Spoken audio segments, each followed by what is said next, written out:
আজি যদি কংগ্ৰেছ দললৈ চাওঁ বা আন দললৈ চাওঁ, প্ৰথম যে এই ব্যক্তিজনৰ ওপৰত কাৰ আশীৰ্বাদ আছে, এই ব্যক্তিজন কোন পৰিয়ালৰ সন্তান,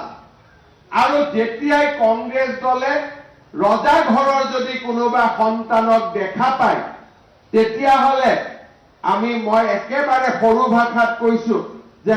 আপোনালোকে যদি ৰাস্তাৰ কুকুৰক বিস্কুট এখন দেখুৱাই থাকে, কুকুৰটো যেনেকে বিস্কুটৰ ফালে খেদি থাকে, তেনেকে ব্লু বাৰ্ড আৰু ৰজা ঘৰৰ সন্তান পালে কংগ্ৰেছীসকলে তেওঁলোকৰ গাত জঁপিয়াবলৈ আৰম্ভ কৰে। কিন্তু বিজেপিয়ে বিচাৰি থাকে যে ক'ৰ পৰা এজন সাধাৰণ কাৰ্যকৰ্তাক বিচাৰি পোৱা যায়, ক'ৰ পৰা এজন সাধাৰণ মানুহক বিচাৰি পোৱা যায় যোন নিজৰ কৰ্তব্য নিষ্ঠাৰে অসাধাৰণ হ'ব পাৰে। আৰু ভাৰতীয় জনতা পাৰ্টীয়ে অসমত আজি যিমান কেইজন ৰাজ্যিক সভাপতি নিৰ্বাচিত কৰিলে, ৰঞ্জিত দত্ত ডাঙৰীয়াক বাদ দি